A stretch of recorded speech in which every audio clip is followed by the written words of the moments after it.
이 5장에서 우리가 가장 핵심적으로 다루고 있는 내용이 유한한 길이를 가지는 유한한 스팬 날개가 있을 때 이걸 이제 이 폭을 너비를 스팬이라고 부르죠. 스팬 길이가 정해져 있는, 그리고 이 스팬이 무한히 길어졌을 때 그건 인피니트 윙이고, 그 단면의 특성은 우리가 4장에서 배운 익형의 특성과 동일할 겁니다. 근데 이 길이가 유한하기 때문에 이 끝에서, 날개의 이 끝에서, 윙팁에서 어떤 차이점이 발생하겠죠. 가장 핵심적으로 윙팁 볼텍스가 발생한다는 것입니다. 그리고 이 팁 볼텍스로 인해서 유도 항력, induced drag이 발생한다 는 것에 대해서 우리가 지난 시간에 얘기를 했었습니다. 그리고 이 유도 항력이라는 것은 파이 E AR 분의 CL 제곱 이런 형태로 표현된다. 즉 많은 이 3차원 날개에서는 양력이 많이 발생하면 할수록 이 팁볼텍스가 강한 팁볼텍스가 발생하고, 그로 인해서 어떤 다운워시, 내리 흐름이 커지고, 그죠? 내리 흐름이 커진 만큼 결국 이 바듬각의 변화가 발생하고, 그죠? 그걸 우리가 induced angle of attack, 유도 바듬각이라고 불렀습니다. 그 유도 바듬각만큼 이 양력이 작용하는 방향이 실제 비행 방향과 에 비해서 약간 뒤로 처지게 되죠. 그래서 양력이 기울어짐으로써, induced angle of attack만큼 기울어짐으로써 항력이 발생하는 것입니다. 그리고 그것을 우리는 이 리프팅 라인 티어리를 이용해 가지고 파이 E AR 분의 CL 제곱과 같은 형태로 구해질 수 있다. 여기서 E는 이 형상에 따라서 달라지는 함수가 되고, 이게 스팬 효율 계수라고 부르는 것입니다. 그리고 AR은 에스펙트 레이쇼, 요거는 이제 코드 길이에 비해서 너비가 얼마나 큰가, 이 무한한 길이를 가지는 날개는 AR이 무한대로 가니까 유도 항력도 0이 되겠죠. 그러니까 2차원적인 특성, 날개의 단면, 2차원적인 날개 단면과 동일한 특성을 가지게 될 겁니다.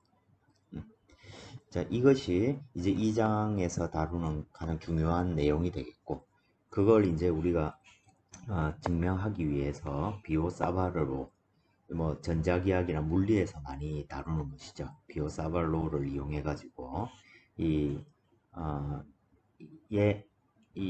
그 날개 위에 생기는 팁볼텍스가 날개 위에 도대체 어느 정도의 내리 흐름을 만들어내는지를 우리가 볼텍스로 모델링을 해가지고 리프팅 라인들의 조합으로 모델링해서 그 관계를 세웠습니다. 그리고 우리가 그 양력의 분포, 요거는 기본적으로 형상과 연관되어 있는 분포죠. 결과적으로 우리의 CL 2차원에서 로 V 감마라는 것처럼 날개 위에 어떤 서큘레이션이 존재할 때, 결국 서큘레이션이 존재할 때 그놈이 양력을 만들어낸다. CL이 아니고 리프트죠. 양력을 만들어낸다. 그러니까 결국 리프트 디스트리뷰션은 서큘레이션의 분포가 되는 것입니다. 그래서 우리가 그 서큘레이션 분포가 날개가 이렇게 있을 때 타원형의 분포, 즉 윙팁에서는 서큘레이션이 0이고 가운데에서 가장 큰 이런 2차 함수로 구성되는 엘립틱 분포를 가질 때 가장 작은 유도 항력이 유도된다. 그리고 스팬 효율 계수는 1이다 라는 것을 우리가 알 수 있었습니다. 그리고 이걸 이용해서 결과적으로 항력이 이렇게 달라짐과 동시에 양력도 2차원과 다르기 때문에 우리가 2차원에서 양력의 기울기가 2파이였습니다. 그죠? 근데 2파이가 아니고 이제 좀 더 낮은 양력의 기울기를, 즉 동일한 바든가에 비해서 양력을 발생시키기가 조금 더 어려워졌다. 뭐 이런 얘기가 되겠죠. 그죠? 그런 얘기들을 우리가 쭉 했었고, 윙팁 볼텍스, 그리고 다운워시와 유도 받은 거, 이걸 보여주기 위해서 비오사바르로를 이용해서 이 날개 위에 이런 리프팅 라인, 선으로 필라멘트로 구성되어 있는 볼텍스, 그리고 그놈의 강도가 감마였습니다. 이걸 이용해서 날개의 중심선에 유도되는 다운워시를 우리가 이와 같이 구할 수 있다는 것이고, 다운워시를 안다는 것은 유도 받은 각을 안다는 것이죠. 그래서 우리가 리프트는 로브이 감마, 그리고 CL은 2파이 알파, 이때는 이펙티브 앵글 오브 어택이 되겠죠. 이 관계를 이용해서 결국 다운워시, 이놈이 induced angle of attack이 될 테고, 그죠? 그렇게 했을 때 실제 받음각과 유효 받음각의 관계, 이 식을 만족해야 된다는 것이죠. 그래서 이 감마가 어떻게 분포되어 있는가에 따라서 얘들이 충족하게 되는, 즉 유도 받음각이 얼마인지 이런 것들을 우리가 유도에 찾아낼 수가 있다는 얘기입니다. 그걸 알게 되면, 감마를 알게 되면 그로부터 우리는 CL을 이렇게 구할 수 있다. 즉 감마를 그냥 적분하면 된다는 것이고, 유도 항력은 리프트의 알파 I 만큼 기울어짐으로, 양력이 기울어짐으로써 발생한 항력이 있기 때문에 유도 항력은 감마 알파 I를 쭉 이렇게 적분하면 된다는 것입니다. 그래서 이제 감마가 엘립틱하게 분포되어 있다 할 때 이 미분도 이렇게 구할 수 있고, 그래서 우리가 다운워시를 이와 같은 관계로 찾아낼 수 있고, 이로부터 우리가 유도 받은 각은 파이 AR분의 CL. 그 이제 다음 장에서 배우는 것처럼 형상이 달라져. 쉽게 말해서 엘립틱 분포일 때는 이 값이 1이라는 얘기죠. 그죠? 이와 같이 우리가 유도 받은 각과 유도 항력을 찾아낼 수가 있다는 것입니다. 그래서 이제 형상이 일반적인 형상으로 뭐 서큘레이션 분포를 우리가 뭐 날개를 모양을 기괴하게 만들어 가지고 서큘레이션 분포가 뭐 이런 형태로 일반적으로 퓨리에 시리즈 형태로 표현됐다고 했을 때, 그로부터 우리 앞에 이론을 이용해 가지고 이 감마의 적분이 CL이더라. 그 적분해 봤더니 이 분포 시리즈에서 n이 1일 때의 개수값으로 표현될 수 있다는 것이고, 그죠? 그리고 유도 받은 각은 이와 같이 되고, n과 1이 같을 때 이로부터 CDI는 최종적으로 파이 AR분의 CL 제곱, 이건 이제 엘립틱의 분포고, 여기에 1 플러스 델타, 이 델타라는 게 이제 요 값이 되겠죠. 그죠? 이 적분. 이건 이제 순전히 형상에 의해 결정되는 값입니다. 그리고 이거를 하나의 개수로 해서 밑에 넣어 놓은 게 스팬 효율 개수입니다. 효율을 나타내기 위해서 역수로 표현을 한 거겠죠. 그러니까 이 스팬 효율 개수는 순전히 모양에 의해서 결정되는 것입니다. 그래서 이 값이 엘립틱 분포일 때 이 값이 1이 되고, 이 값이 효율이 제일 좋은 형상이 엘립틱 분포라는 것입니다. 그리고 그걸 실용적으로 우리가 만들기 위해서 테이퍼라는 걸 주는 것이죠. 이와 같이 루트의 코드 길이에 비해서 팁의 코드 길이가 작도록 이렇게 테이퍼지게 만든다 라고 부르는 것입니다. 이와 같이 유도 항력이 발생됨을 우리가 지난 시간에 쭉 살펴봤고, 지난 시간 말미에 이제 1호부터 양력 계수라는 것을 우리가 얻게 됐습니다. 자, 우리가 이 induced angle of attack을 실제 우리가 2차원 문제일 경우에는 CL이 A0, 여기에 A0가 2파이죠. 기울기입니다. 2파이 알파, 그리고 이 알파라는 건 뭐 비대칭이면 알파 마이너스 알파 L은 제로, 이런 식으로 표현이 될 겁니다. 이 둘을 하나로 묶었다고 보시면 되겠죠. 자, 그리고 이 3차원 효과는 사실 그 알파 i에 다 들어가 있죠. 지금 무슨 말이냐면 실제 받은 각 알파에 대해서 유도 받은 각만큼을 딱 빼고 나면 그 나머지는 2차원하고 똑같다는 얘기입니다. 그래서 우리는 이 양력을 이와 같이 쓸 수가 있다는 것이고, 여기서 induced angle over attack은 CL over pi EAR로 표현이 되는 것입니다. 그래서 최종적으로 보면 이 CL이 또 CL로 구성되는 어떤 함수로 이렇게 표현되는 것입니다. 그렇다 보니까 우리가 이 기울기라는 것은 CL을 알파로 나눠, 즉 받은 각이 증가할 때 CL이 얼만큼 바뀌는가가 3차원에서 양력 계수의 기울기가 되는 것입니다. 그래서 계산을 해보면 이와 같이 표현된다는 것이죠. 그리고 이 A0는 2파입니다. 근데 꼭 A0로 일반화 시켜 놓은 이유는 이게 아주 저속의 이론적인 상황에서 2파이인 것이고, 실질적으로는 형상에 따라서 2파이보다 조금 작거나 또는 속도에 따라서 2파이보다 좀 크거나 그렇게 차이가 있을 수 있기 때문에 2차원에서 얻은, 즉 단면이 얻은 요 값을 기준으로 계산을 하면 된다는 것이고, 어쨌든 이 알파 i만큼 양력이 덜 생기는 것과 같은 효과이기 때문에 기울기는 2파이보다 낮은 값을 가지게 되는 것입니다. 또 오스왈드 이피션시 팩터라고 해가지고, 요거는 뭐냐면 그 항력을 구성하는 데서 이 유도 항력이 CL 제곱에 비례한다는 것을 얘기를 했는데, 실제 항력 그래프를 이래 보면 양력에 대해서 항력을 이래 보면 양력에 대해서 이 기본적으로 이런 모양을 가지게 됩니다. 이게 CL 제곱에 비례하더라는 얘기죠.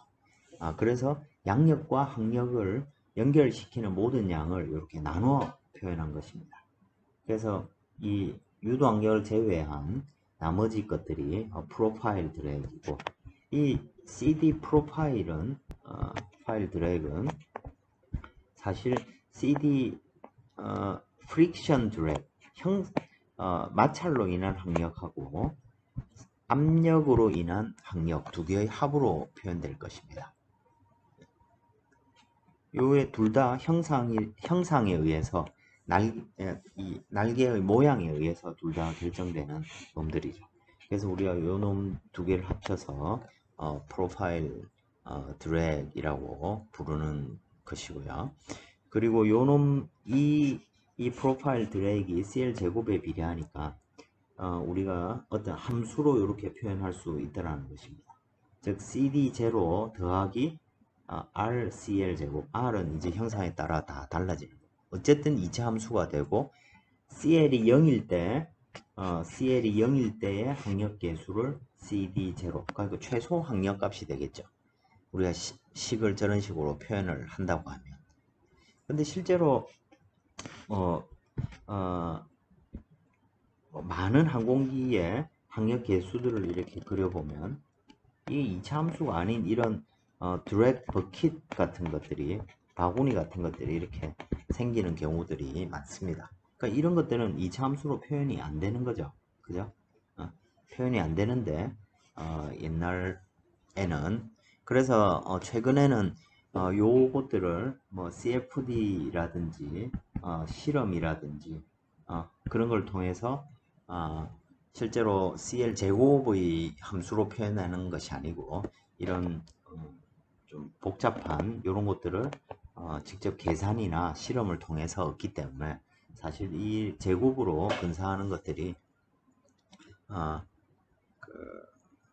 큰 의미를 가지지 못합니다.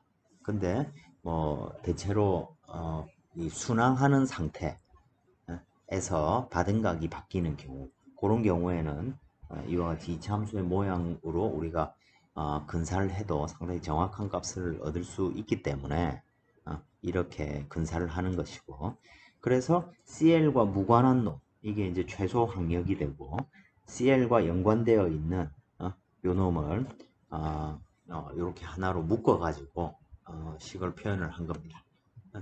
그리고 이때는 스팬 효율 계수를 안 하고 오스왈드 이피션시 팩터 좀 더 작은 값이 되겠죠, 그죠? 그런 형태로 우리가 식을 표현할 수 있게 됩니다. 어쨌든 이 식의 가지는 의미는 CD가 CL 제곱의 함수로 비례하게 된다. 뭐 이런 것들을 이제 전제하고 우리가 얘기를 이런 얘기들을 이렇게 진행을 하는 것이죠. 지난 시간까지 이런 내용들을 살펴봤습니다. 자, 이제 CL과 CD 항력 계수를 우리가 하나의 식으로 이렇게 표현을 했기 때문에 그래서 양항비 이걸 lift to drag ratio 요걸 우리 말로 양항비라고 부릅니다. 여러분 뭐 비행 동력학, 비행 제어 이런 거 할 때 양항비 이런 거 많이 나왔었죠, 그죠? 또 항공기 설계할 때 레인지가 뭡니까? 항속 거리죠. 즉 어떤 항공기가 있을 때 몇 킬로미터까지 날아갈 수 있냐를 나타내는 걸 이렇게 레인지고 또 다른 중요한 요소가 뭡니까? endurance입니다. 뭐 인내 이런 게 아니고 이건 이제 채공 시간이 되겠죠. 얼마나 오랫동안 떠 있을 수 있느냐를 나타내는 게 endurance. 당연히 멀리 가면서도 멀리 가려면 기본적으로 오래 떠 있는 게 중요한데 경우에 따라서 예를 들어 정찰기다 이런 건 멀리 가는 게 중요한 게 아니고 어떤 특정한 위치 주변에서 오랫동안 떠 있는 게 더 중요하죠. 그래서 둘이 원하는 특성이 조금씩 다릅니다. 그래서 그래서 이것들을 비행 동력학이라든지 이런 그 항공기 이론에서 이렇게 보면 이놈들이 대체로 양항비 뭐 이 값이 이제 CL over CD에 해당되겠죠, 그죠? 이것에 비례하더란 얘기입니다. 그리고 인듀런스는 조금 관계식 조금 다르긴 한데 2분의 3승을 뭐 이렇게 나눈 요 값에 이렇게 비례한다고 알려져 있습니다. 그냥 간단한 이론적으로 우리가 찾아낸 거고 여러분들 항공우주공학 개론 책에 보면 이런 것들이 일정하게 정리되어 있습니다. 어쨌든 이 양항비는 매우 중요한 항공기 설계에서 매우 중요한 비율이 되는 것입니다. 당연히 개념적으로도 똑같은 양력이 발생했는데 항력이 작을수록 더 좋은 항공기죠. 이 항력은 뭐와 연관되어 있습니까?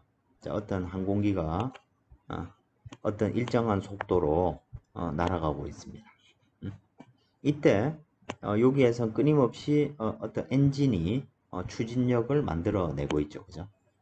근데 얘가 동일한 속도로 비행을 하고 있다는 얘기는 이 항공기에 작용하는 전체 힘의 합이 0이란 얘기입니다. 그죠? 그래야 등속 운동을 할 수 있으니까요. 그죠? 자, 그래서 이 항공기에는 추진력하고 이 항공기 주변에서 발생하는 항력이 같은 상태고 또 마찬가지로 양력하고 이 항공기의 무게가 서로 균형을 이루고 있을 때 얘가 크루즈를 할 수 있는 거죠.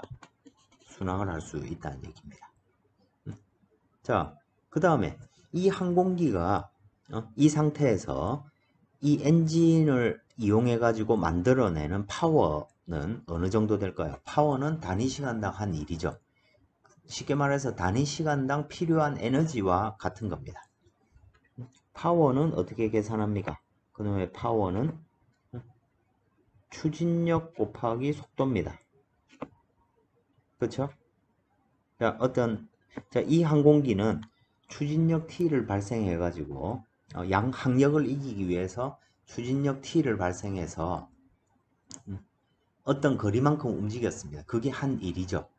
자, 이 항공기가 공기에 대해서 한 일은 추진력 곱하기 거리일 겁니다. 그럼 단위 시간당 한 일은 뭘까요? 거리를 시간으로 미분한 속도가 되겠죠. 자, 이건 뭐와 같습니까? 항력 곱하기 속도가 파워입니다. 그게 이게 어떤 말이냐면 항력이 낮아진다는 얘기는 이 어떤 항공기가 내가 원하는 속도로 비행하는 데 필요한 추진력을 더 작게 만들어내도 된다는 얘기죠. 항력이 낮다는 것은. 항력이 높을수록 그걸 이기기 위해서 더 많은 추진력이 필요한 거죠. 거꾸로.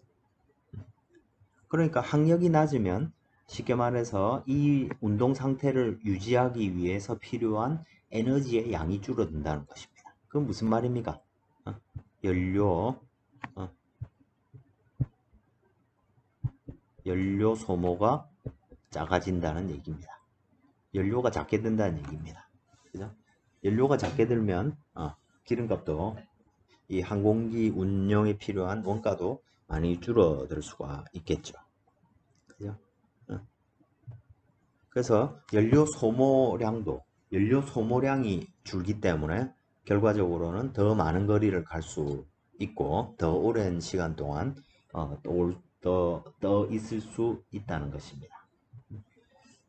하여튼 여러 가지 이유로 해서 이 에로바디는 매우 중요하고, 그러면 에로바디는 뭐 이제 고지고대로입니다. CL이고 항력은 우리가 앞에서 이차 함수 모양이라고 가정했을 때입니다. 지금 실제로는 꼭 이렇게 쓰지 않고 앞식에서 원래 프로파일 이 실험이나 CFD로 구한 값에다가 induced direct 해서 표현하면 되겠죠. 그죠?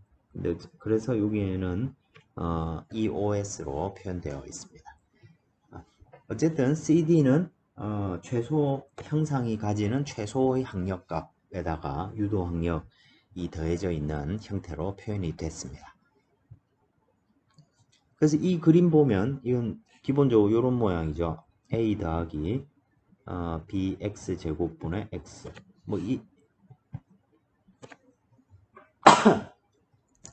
이런 식으로 그림이 그려진다는 것이고, 자, x가 있고 y가 있습니다. 자, 그러면 x가 0일 때는 a분의 x니까 이놈도 0이겠죠. 그죠? y도 0이고, 그죠? 그 다음에 이놈의 어떤 점점 증가를 하다가 어떤 최대값에 이르는 후에, 자, x가 무한대로 가면 0으로 가죠. 그죠? 이런 모양으로 바뀌는 그래프의 모양일 겁니다. 그죠? 그래서 이제 우리는 요 에로바디가 얼마인지 찾기 위해서 이 좀 식이 좀 틀렸는데 몇 년째 지금 바꿔야지 하면서 지금 못 바꾸고 있습니다. CL오바 CD가 있을 때 우리가 여기에서 요 최대값 구할 때 뭐 구합니까? dx분의 dy가 0인 곳을 찾는 거죠. 그죠? 미분에서 0인 곳이 최대값 또는 최소값이 있는 곳이니까 이 함수를 뭐로 미분하면 되겠습니까? CL로 미분하면 되죠. 그죠? 자, 이거 구하면 역수의 함수니까, 자, 분모의 제곱이 올 거고, 분자 미분하고 분모가 오고, 그래서 CD0 더하기 파이 2AR분의 CL 제곱이 올 겁니다. 그리고, 분자 곱하기 분모 미분이 되니까 2CL이 올 거고, 여기 똑같은 식이 있겠죠. 그죠? 즉, 이놈이 0이 되는 점을 찾는 문제인 거죠. 자, 그럼 뭐 간단한 얘기입니다. 그죠? 그러니까 CD0 더하기 이건 CL제곱이고 여기는 2CL제곱이니까 마이너스 CL제곱 이렇게 되고, 그래서 쉽게 말해서 이 최대 최소가 있는 곳은 어디냐면 CD0가 이 값이 되는 곳입니다. 그러니까 이 값이 되는 CL의 위치가 나오는 거죠. 즉 쉽게 말해 또 거꾸로 얘기하면 이 CL은 CD0 파이 2 OS AR의 루트인 점에서 최대값이 이 값을 가진다는 얘기가 되겠습니다.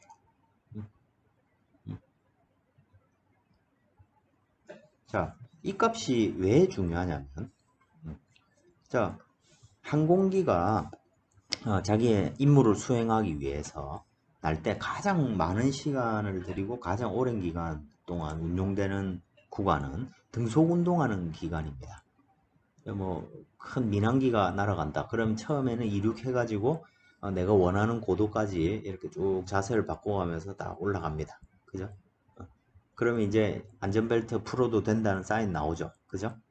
그때부터는 그냥 쭉 일정한 속도를 가지고, 물론 어, 루트가 직선이 아니기 때문에 약간의 변화들을 중간에 가지긴 하지만 거의 대부분 구간을 등속 운동을 하는 구간에 진입을 한다는 것입니다. 그 구간에서는 가급적이면 에로바디가 최대인 곳, 즉 양력은 정해져 있을 거고, 그죠? 무게가 있으니까 등속 운동 같은 고도로 난다. 이 얘기는 양력하고 무게가 같다는 얘기입니다. 그러니까 뭐 리프트는 사실은 리프트가 점점 조금씩 줄어들고 있죠. 필요한 양력이. 왜?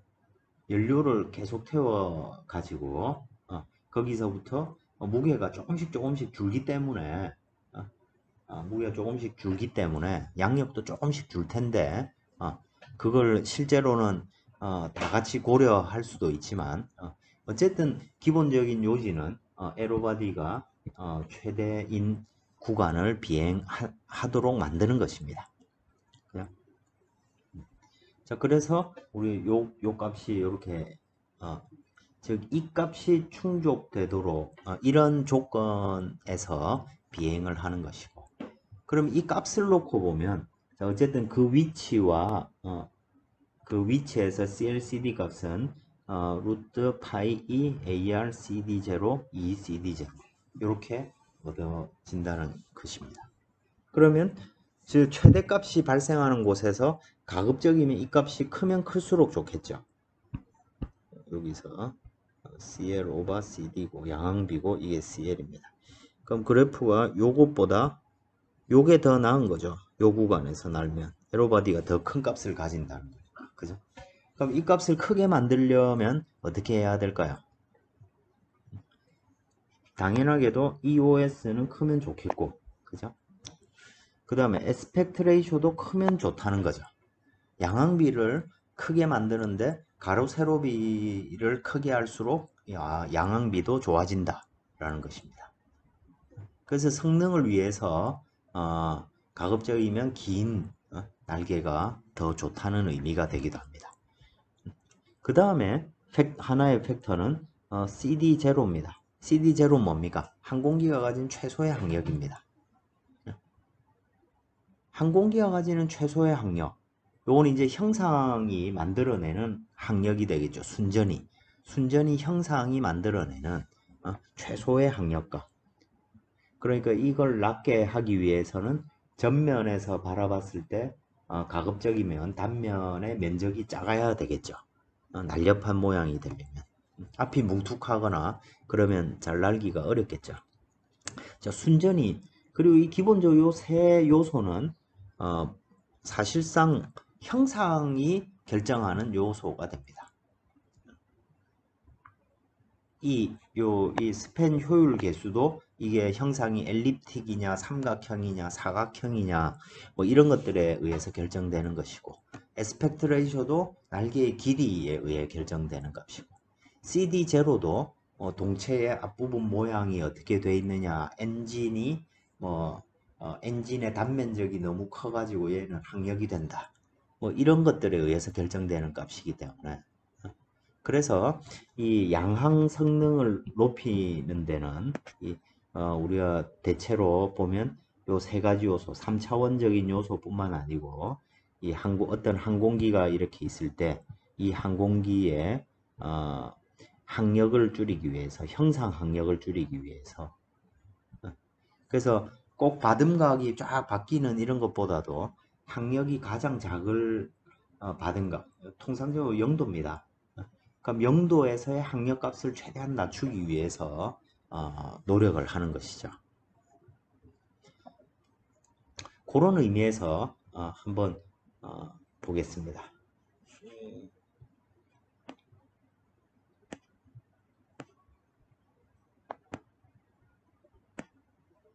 지금 이거 뭐를 그린 걸까요? 자동차를 그렸습니다. 점점 무슨 로봇 얼굴인가? 자동차를 그렸습니다. 그리고 요 놈은 뭘까요? 이 놈이 사이드 미러입니다. 이 사이드 미러가 실제 자동차의 지금 요 CD0를 다루니까 CD0의 형상이 만들어내는 항력이죠. 이 CD0에 굉장히 큰 비중을 차지합니다. 20% 이상 됩니다. 그래서 최근에 나오는 자동차들은 대부분 차를 타고 내릴 때 사이드 미러를 접었다가 펼쳤다 뭐 이렇게 하죠. 그죠? 또 스포츠 카들은 이 사이드 미러가 없습니다. 아예 그냥 백미러만 가지고 이 주변을 보지 이 사이드 미러가 항력에 엄청나게 큰 비중을 차지하기 때문에 스포츠카 같은 경우 비중이 더 클 겁니다. 그렇기 때문에 이 사이드 미러가 없는 것들이 대부분이고 이런 것들이 이제 항공기가 되는 것이죠. 또 자, 항공기를 앞에서 바라봤습니다. 그러면 요 이제 날개가 요래 있고 엔진이 여기 있죠, 그죠? 엔진이 여기 있는데 이 엔진의 이 단면적이 그 어떻게 보면 사이드 미러 나와 있는 거하고 거의 같습니다. 이 엔진이 만들어내는 항력도 상당히 크죠. 그래서 이 엔진의 항력을 줄이기 위해서 이 엔진의 형상도 엔진의 단면을 요렇게 잘라보면 거기도 꼭 익형 같은 모양, 유선형의 모양이 쭉 들어가 있습니다. 그래서 이 항력을 줄이기 위해서 굉장히 많은 노력들을 이렇게 수행을 하는 것이고 이 에로바디가 결국 이 형상에 따라서 결정되는 요인이다 라는 것을 우리가 여기서 살펴볼 수가 있는 것입니다. 그래서 뭐 또 요 에스펙트 레이쇼 요 옆에 있는 그림이라는 게 결국 에스펙트 레이쇼에 관한 얘기인데 자 에스펙트 레이쇼가 큰 이런 길쭉한 모양 같은 경우에는 상대적으로 유도 항력이 낮고 에스펙트 레이쇼가 짧다. 그 얘기는 날개가 짧다는 것입니다. 이건 이제 하이 인듀스드 드래그이 되는 것이죠. 그죠? 그래서 그놈 그래서 이 양항비 성능이 이 항공기 설계에서 매우 중요한 팩터가 될 때는 가급적이면 날개를 길게 하는 것이 좋다는 것이고 근데 그렇다고 해서 날개를 무한정 길게 만들 수도 없죠. 어떤 문제가 생깁니까? 구조적인 문제가 생깁니다. 구조적 문제. 그 구조적 문제는 어떻게 생각할 수 있습니까? 꼭 여러분들 구조역학이나 재료역학 이런 데 보면 여기에 벽이 여기 벽이라고 생각을 하고 여기에 막대기가 하나 있는 거하고 똑같은 거죠. 그리고 여기 엔진까지 달려 있고 그래서 굉장히 무거운 엔진이 달려 있습니다.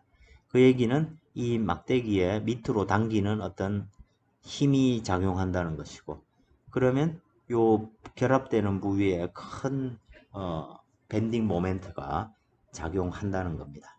그죠? 그리고 그렇기 때문에 구조적으로 훨씬 큰 하중을 감당해야 되고 공기역학적으로는 길면 길수록 좋은데 구조 문제의 입장에서 보면 상당히 큰 문제가 될 수 있는 것입니다. 또 길이가 길면 또 이 항공기를 어디 움직이기도 어렵고 그죠? 공항 활주로 여러분들 그 뭐 인천공항 이런 데 가보면 항공기가 따닥따닥 붙어 있습니다. 그죠? 근데 이게 그 폭이 제한되어 있기 때문에 이놈을 크게 만들면 만들수록 점점 더 이 항공기를 계류하는데 어려움이 생기겠죠. 그래서 그런 현실적인 제약 조건들도 있고 그래서 무작정 늘릴 수가 없는 것입니다.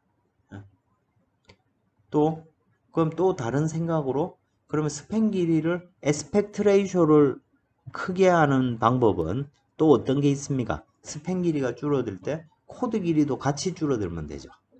근데 코드 길이가 같이 줄어들면 어떤 일이 생깁니까? 단 면적 자체가 줄어드는 거죠. 에스펙트 레이쇼는 커질지 몰라도 요 날개 플랫폼의 면적이 줄어듭니다. 면적이 줄어든다는 얘기는 이놈이 만들어낼 수 있는 양력 자체가 줄어든다는 얘기입니다. 그죠? 이것들이 다 서로 이렇게 엮여 있는 것이죠. 내가 원하는 만큼의 양력을 만들기 위해서는 충분한 면적이 제공이 돼야 되는데, 또 에스펙트 레이쇼를 줄이고 코드 길이를 에스펙트 레이쇼를 키우기 위해서 코드 길이를 줄이는 건 면적을 줄이는 거기 때문에 또 이 좋은 영향이 못 되고, 그래서 그것들 여러 가지 것들을 같이 고려해 가지고 그 중에 최적의 값을 찾아내는 게 필요하겠죠. 그게 플랫폼을 설계하는 행위가 되겠습니다. 설계를 할 때 이런 양항비 이런 것들을 주된 요인으로 해서 설계를 실시를 하게 됩니다. 그럼 요거는 앞에서는 우리가 양력과 항력의 비율에 대해서 얘기를 했다면 항력 자체만 한번 바라보도록 하겠습니다. 그리고 지금 어떤 항공기가 우리가 지금 순항을 하고 있다고 생각을 합니다. 그러면 순항을 하고 있을 때 순항을 한다는 것은 리프트하고 웨이트가 같다는 얘기입니다. 그죠? 일정 고도를 유지하고 있으니까. 그죠? 그래서 그때 순항을 할 때 필요한, 즉, 이 날개가 제공해 줘야 되는 양력 계수는 리프트 자리 대신 웨이트 넣어가지고 찾아낼 수가 있겠죠. 그죠? 그리고 그거는 정의에 따라서 여기에 면적으로 나누고, 그죠? 웨이트를. 자, 이렇게 해서 CL이 사실 고정이 되는 것입니다. CL이 고정이 되는 것이고, 그러면 항력 계수 CD는 최소 항력에다가 CL 제곱으로 이렇게 표현이 되니까, 자, 조금 전에 CL이 고정됐다고 했습니다. 그죠? 자, 그래서 리프트와 웨이트가 같은 상태에서 이 CL 값을 여기다 딱 집어넣어 보면 이 CD 값이 CD0 더하기 파이 2 OS AR 분의 1이 될 테고, 여기에 로 인피니티 V 인피니티 제곱 S 분의 2W 이렇게 주어지는 거죠. 항력이 이 식과 같이 표현된다는 것입니다. 그리고 자, 그러니까 필요한 항력 계수는 저것이고요. 그러면 저기에서부터 직접 항력 자체를 계산을 해보면 항력은 동합 곱하기 면적 그리고 항력 계수입니다.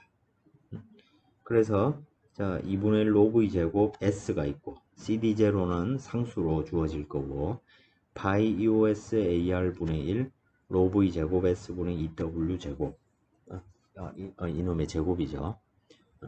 이렇게 주어지는 것입니다. 그래서 이 식을 다시 한번 정리해 보면, 자, 식을 쓰는 게 중요한 게 아니고 하여튼 지금 우리는 뭘 알고 싶냐면 자유류 속도에 따라서, 얘가 비행하는 속도에 따라서 항력이 어떻게 변하는지를 알고 싶은 겁니다. 그래서 이 첫 번째 항을 보면 이놈은 어떤 계수 요거를 알파라고 두겠습니다. 알파 v 인피니티 제곱이죠. 여기는. 그죠? 그리고 두 번째 항에는 v 인피니티 제곱분의 1을 제곱했으니까 4승이 있고 2승이 다시 곱해지니까 더하기 베타 v 인피니티 제곱분의 1, 이런 그래프가 된다는 것이죠. 자, 그래서 무게가 일정한, 여기에서 이 그래프에서 이게 중요합니다. 크루즈 스피드니까. 자, 무게가 일정해. 항공기가 무게가 일정한데 내가 100m/s로 날고 있을 때 하고 200m/s로 동일한 고도를 쭉 크루즈를 한다. 그때 항력이 어떻게 될까? 지금 이게 관심사입니다. 그래서 속도에 따라서 쭉 그래프를 보면 이 첫 번째 항력은 뭡니까?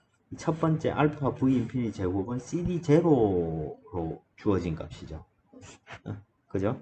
그러니까 이거는 형상이 만들어내는 항력으로 우리가 간주를 할 수 있을 것입니다. 그리고 그 다음 두 번째 식에 여기에 나오는 값은 뭡니까? CL과 연관되어 있는 양력에 따라서 그 양력을 유지하기 위해서 어쩔 수 없이 발생하는 항력은 속도의 제곱에 반비례합니다. 그죠? 자, 그래서 하나는 제곱이고 요걸 이제 폼 드랙 형상으로 발생되는 항력이라고 해서 폼 드랙이라고 부릅니다. 요 놈은 속도의 제곱에 이렇게 비례를 하는 그래프가 됩니다. 반면에 induced drag은 양력으로 인해서 유도되는 induced drag은 역수입니다. 뭐 실제로 매우 작은 거 이론적으로는 이런 그래프인데 실제로 보면 뭐 한 이 정도 뭐 됩니다. 다 무한할 수는 없으니까요. 그죠? 자, induced drag은 x 제곱분의 1 그래프가 됩니다. 그러면 여기에 작용하는 총 항력은 이 둘 더한 놈이죠. 둘 더한 놈을 보면 이와 같은 그래프를 가지게 된다는 것입니다. 그래서 보면 자, 속도가 낮다고 해서 항력이 무조건 낮은 게 아니죠. 지금 이 관계식의 가장 중요한 사실은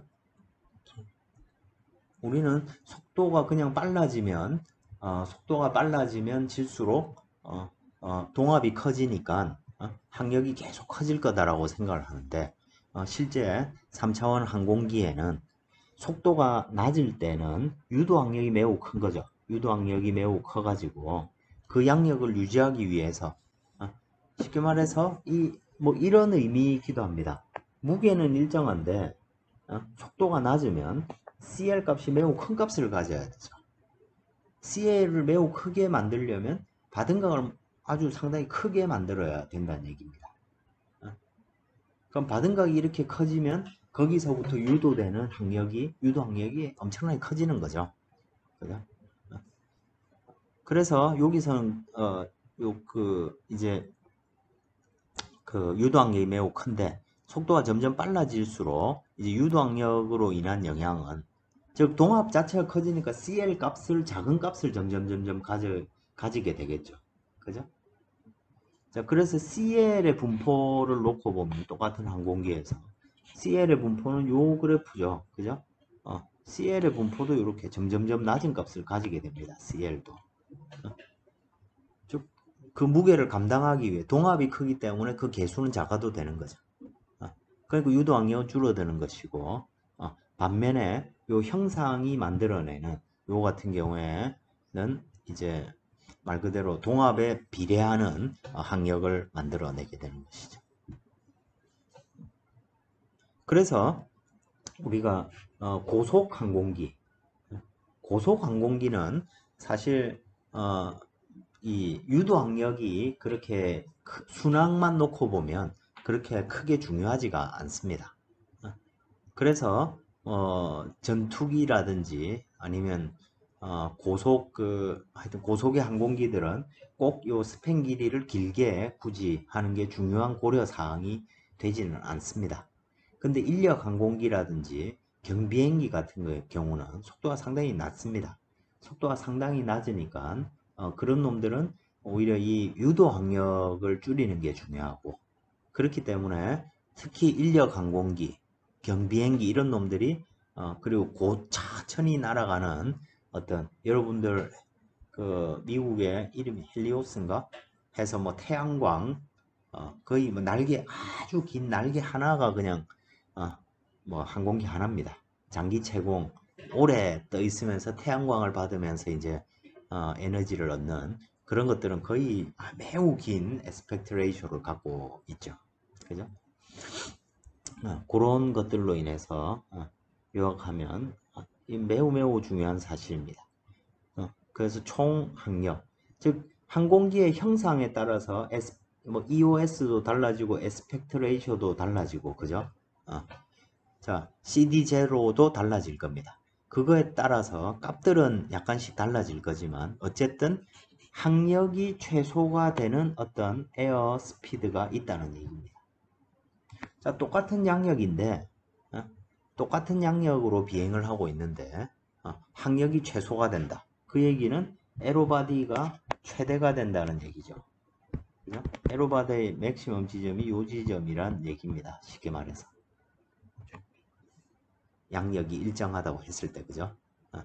그리고 그때 우리는 요 미니멈 드랙, 이 항공기의 최소 항력 값이 어느 정도인지를 알 수가 있게 되는 것이죠. 그러니까 아예 애초부터 우리가 설계를 할 때 내가 스팬 길이는 몇 미터로 하고 날개는 테이퍼를 지도록 만들고 그 다음에 그 항공기의 무게가 얼마고 이런 것들이 쫙 되면 우리가 이 총 항력 계수를 이 그래프처럼 이렇게 추정을 할 수 있을 것입니다. 그러면 내가 원하는 에어 스피드에서 최소 항력이 나오는지 이걸 체크해 볼 수 있겠죠. 또는 내가 원하는 곳에서 최소의 항력을 사용하도록 하도록 내가 에스펙트 레이쇼라든지 항공기의 무게라든지 이런 것들을 또 거꾸로 찾아낼 수도 있겠죠. 그죠? 이제 이게 복잡한 설계 문제가 되는 이유가 서로 다 꼬리를 물고 있기 때문입니다. 에스펙트 레이쇼를 크게 만들면 크면 클수록 면적은 넓어지겠지만 구조적인 문제가 발생하고 또 그 길이를 내가 줄이면서 에스펙트 레이쇼를 넓히면 코드 길이가 줄어도 면적이 줄어들고 또 그런 면적이 줄어들면 결국 최대로 내가 얻어낼 수 있는 양력이라는 게 또 문제가 되기 때문에 그죠? 그런 이유로 해서 여러 가지 요소들을 우리가 한꺼번에 고민해야 되는 것이고 그래서 1차적으로 우리가 항공기를 개념 설계할 때는 요 포인트를 찾게 됩니다. 내가 원하는 순항 속도가 얼마일 때 그때 진짜로 내가 형상을 어떻게 설계하면 에로바디를 최대로 할 수 있겠는가 또는 총 항력을 최소로 만들 수 있겠는가 그리고 그런 조건을 충족하는 형상을 어떻게 찾을 건가 이런 것들이 이제 여러분들이 하게 되는 항공기 설계의 첫 번째 단계가 되는 것입니다. 자, 그리고 이 CD0는 근본적으로 보면 자, 항공기 날개가 이렇게 쭉 이렇게 있겠죠, 그죠? 그런데 이 CD0에 가장 직접적으로 영향을 미치는 것은 요 항공기의 단면, 에어포일입니다. 이 단면의 항력 계수가 CD가 낮을수록 당연히 이것들을 쭉 다 적분한 게 날개니까 당연히 CD0가 낮겠죠, 그죠? 그래서 우리가 이 원하는 CD0를 얻을 수 있는 항공기, 날개, 익형을 먼저 잘 선택하는 것이 중요합니다. 그리고 그 CD0 값을 가지는 곳에서 양력 계수가 얼마 값인지, 어떤 값을 가지는지, 이런 것들이 이제 우리가 익형을 선택하게 될 때 중요한 고려 요소가 되는 것이죠. 이게 여러분들 앞으로 실용적으로도 매우 많이 쓰이게 될 테고, 이제 이런 아이디어를 이용해 가지고 간단하게 항공기를 먼저 최종적으로 어떤 정도의 출력을 내는 엔진을 선택해야 되는지까지를 쭉 추정할 수 있는 엑셀 파일이 강의 자료에 제공되어 있습니다. 거기에 보시면 여러분들이 지금까지 했던 이론 그리고 꼭 이 시간에 하지는 않았더라도 일반적으로 선택되는 경험식 이런 것들이 그 안에 다 들어가 있으니까 한번 쭉 팔로우 해 보시기 바라겠습니다. 자, 어쨌든 앞에서도 봤지만 이 공기역학 특히 3차원 항공기 설계에서 가장 우리가 관심을 갖고 있는 것은 본질적으로 이 드랙 리덕션입니다. CD0 이 항력 꼭 CD0뿐만 아니고 유도 항력도 연관되겠죠, 그죠?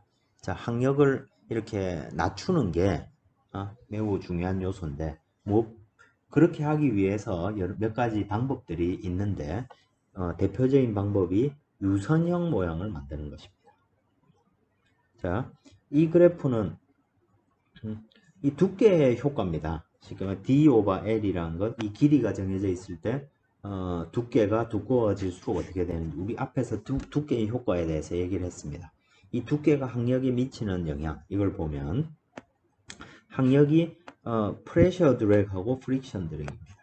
자, 이 그래프를 보면 즉 두께가 두꺼워질수록 당연히 앞에서 이를 바라보는 면적이 넓어지니까 프레셔 드랙은 증가할 수밖에 없습니다. 압력 항력은. 그런데 여기에서 유동이 마찰 항력은 두께가 두꺼워질수록 오히려 줄어듭니다.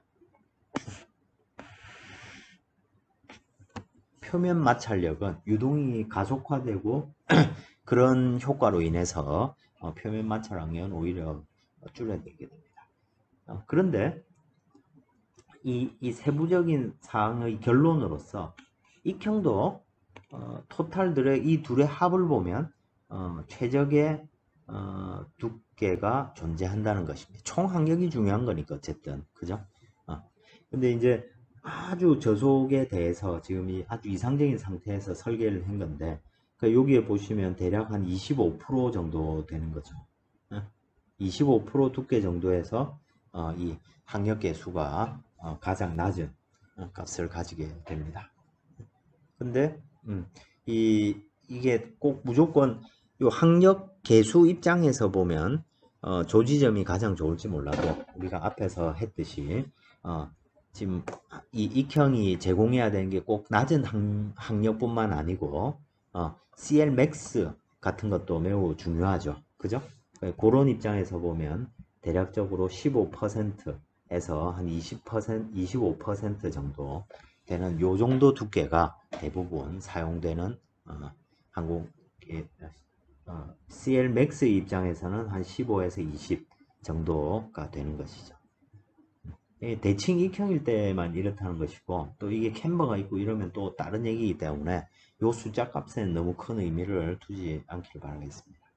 그리고 우리가 앞에서도 확인했듯이 이 압력 항력은 순전히 요 형상에만 연관되어 있는데 마찰 항력은 경계층으로 인해서 레이놀즈 수의 함수기도 한 거죠.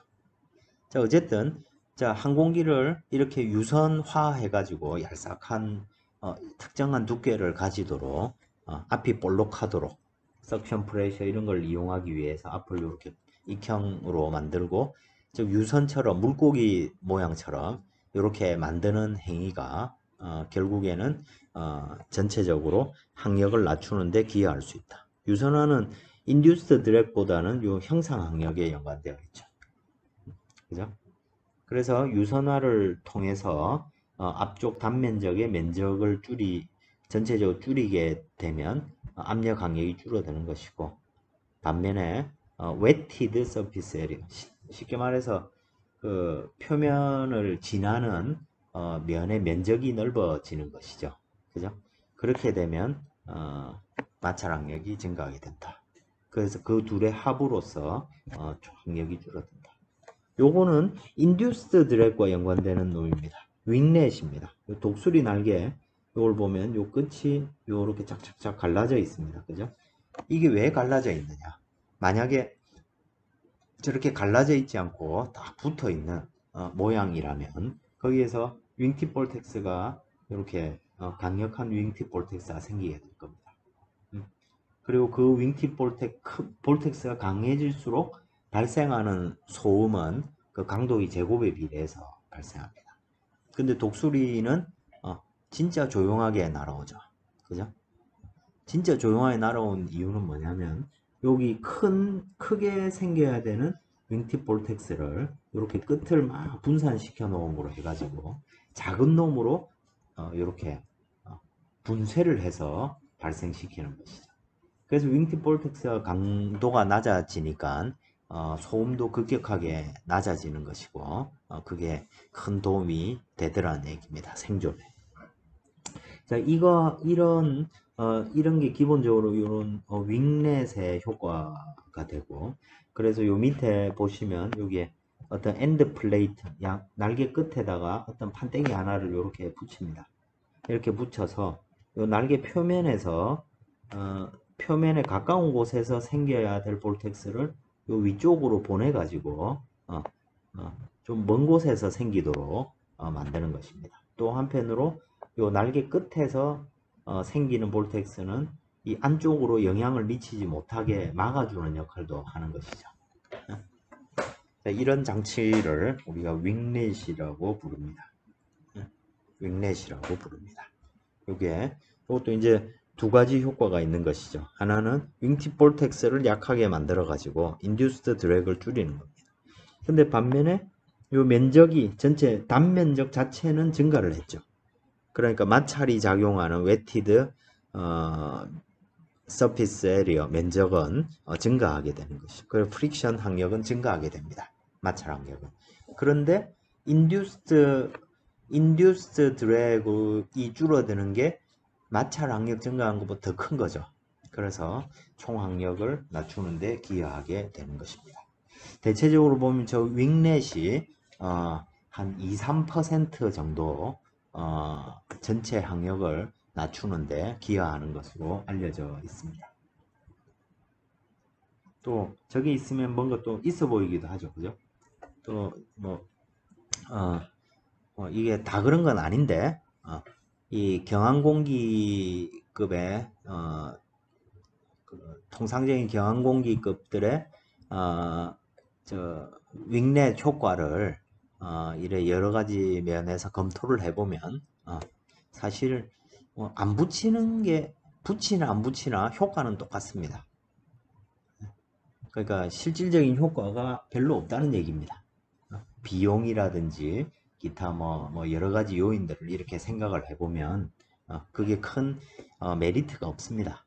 그런데 윙렛이 매우 큰 역할을 합니다. 무엇의 역할을 하냐면 있어 보이는데 뭔가 저게 딱 있음으로 해가지고 뭔가 신뢰감을 주고 안정감을 주죠. 지금 제가 지금 좀 우스갯소리 비슷하게 이렇게 얘기를 하긴 했는데 실제 이 항공기 설계할 때 그런 여러분들 앞으로 여러 가지 항공기를 설계하게 될 텐데 그런 요인들 심리적으로 안정되어 보인다 라는 것도 사실 굉장히 중요한 요인이 됩니다. 그걸 타는 사람들이 이 안정감을 느껴야 되니까요. 그죠? 그래서 그런 면에도 이 윙릿이 도움이 되는 요인이 분명히 있는 것이죠. 그래서 너무 약간의 성능 손실이 있다 하더라도 미적으로 더 예뻐 보일 수 있고 또 신뢰감을 줄 수 있고 뭐 그렇다면 우리가 그걸 채택할 수도 있는 것이죠. 자, 어쨌든 요지는 지금 여기서 이 윙릿이 유도 항력을 낮추는데 큰 도움을 줄 수 있다. 유선형 윙렛 또 다른 여러 가지 그 항력을 줄이는 방법론들이 사실 많이 존재합니다. 그런 것들을 여러분들 이렇게 찾아보시기를 바라겠습니다. 뭐 지난 시간에 같이 했듯이 실제로 우리가 이론적으로 요 앞에서 배운 이론 관계식을 보면 요 점선입니다. 요거는 이제 실험 데이터고요. 리프트 그래프를 그려 놓은 건데 점선에 비해서 요런 형태로 그 보정을 해주게 되면 좀 더 실제와 가까운 값을 이렇게 알 수 있다는 것입니다. 또 이와 같이 후퇴각을 가진 항공기의 한 개수는 그 기울기만큼 코사인 요 람다만큼 기울기가 줄어든다. 뭐 그런 얘기입니다. 기본적으로는 이런 것들을 여러분들이 어떤 익형을 그 날개를 플랫폼을 설계했을 때 기울기를 이렇게 추정할 수 있다는 얘기입니다. 도움이 되겠죠, 그죠? 또 이 델타 윙 같은 경우에 이건 드래그 리덕션 이 윙렛 요건 아니고요. 최근에 그 무인 항공기라든지 기타 뭐 가오리 그죠? 스텔스기 이런 거 보면 요 델타형 익형을 많이 씁니다. 여러분들 수조 실험을 요걸 했는지 잘 모르겠는데, 요 같은 경우에는 이제 앞이 이렇게 뾰족하고, 여기서부터 어떤, 리딩 엣지, 선두부 볼텍스가 이렇게 발생되어 나옵니다. 근데 이 볼텍스가, 요거는 이제, 이 단면을 이렇게 자른 거죠. 단면을 보면, 여기에 이렇게 강력한 볼텍스가 이렇게 쫙 양쪽에서 이렇게 유동이 쫙 생기고, 이놈이 뒤로 쭉 이렇게 쭉 흘러가게 되는 거죠. 그죠? 요거는 여러분들 선배들이 CFD로 직접 해석을 해본 겁니다. 원래 이 동영상인데 작동이 안 되고, 그리고 여기에 보면 요거는 이제 CP 압력 분포를 그린 겁니다. 자, 이 팁볼텍스가 있는 곳, 팁볼텍스가 날개의 요 윗면에 가까운 곳을 보면 압력이 상당히 낮죠. 볼텍스의 코어는 사실 압력이 상당히 낮습니다. 그러니까 쉽게 말해서 압력이 낮다는 얘기는 윗면의 압력을 낮추는 거죠. 윗면의 압력을 낮추면 어떤 일이 생깁니까? 양력이 발생하죠.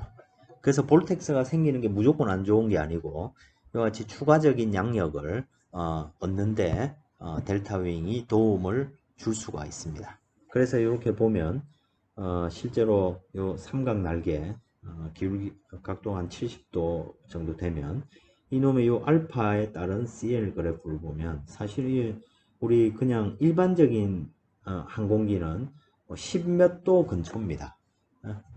즉 양력이 일반적인 항공기는 요 CL이 이걸 꺾이는 데가 약 10몇 도 정도입니다. 15도 정도로 하겠습니다. 그럼 여기서 플랩이라든지 슬랩 이런 걸 고양력 장치를 이용해서 대략 20몇 도까지, 25도 정도까지 이렇게 높여서 최대 양력을 높입니다. 그런데 이 삼각 날개 같은 경우에는 여기서 리딩 엣지 세퍼레이션이 딱 발생하게 되면 그로부터 추가적인 양력을 이렇게 쭉 얻게 된다는 얘기입니다. 무려 한 30몇 도까지 30몇 도까지 추가적인 양력을 얻게 되고, 그래서 CLmax가 발생하는 곳이 매우 큰 곳이죠. 그러다가 저 볼텍스가 더 이상 표면에 붙어 있지 못하고 그게 이렇게 뭐 바깥으로 툭 떨어져 나가 버리게 되는데, 그런 현상이 생기면 꼭 그 스톨하고 비슷한 거죠. 그렇게 되면 이제 추가적인 양력을 얻는 효과가 점점 낮아지게 되는 것이죠. 그래서 요즘에 최근에 이렇게 특히 천음속 이 모양 자체가 후퇴각을 크게 가진 모양이죠. 그죠? 그래서 또 요 CLmax가 아주 크기 때문에 천음속 비행을 한다든지 그리고 이착륙할 때 여러 가지 도움이 될 수 있습니다. 물론 이걸 그 볼텍스가 브레이크다운, 즉 볼텍스가 쭉 표면 위에 반드시 있는 게 아니고 어떤 상태가 되면 그놈이 그냥 확 주변으로 확산해 버립니다. 그런 일이 생기면 피칭 모멘트가 급격하게 변하는 일이 생기고 그러면 또 다른 어떤 문제가 생기죠. 그러니까 문제가 없는 항공기는 없습니다. 근데 요런 이 델타 모양으로 인한 추가적인 이점들, 양력의 이점, 요것이 중요할 경우에 이 델타 윙이 요즘 많이 선택이 되고 있는 형상이 되겠습니다. 요 뒤에 있는 자료는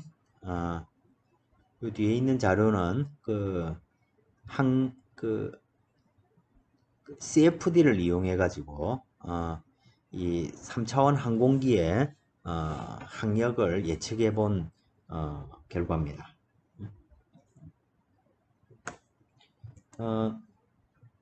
요거는 다음 시간에 진행을 하고 오늘로 숙제를 일단 내도록 하겠습니다. 뭐 숙제 문제는 많지 않은데 꼭 여기 디자인 박스에 있는 내용 여러분들이 꼭 한번 공부해서 좀 정리를 하면 앞으로 이 결과를 이용하는데 많은 도움이 될 수 있겠습니다. 다음 시간에 나머지 남은 부분 이렇게 정리를 해서 5장을 끝내도록 하겠습니다.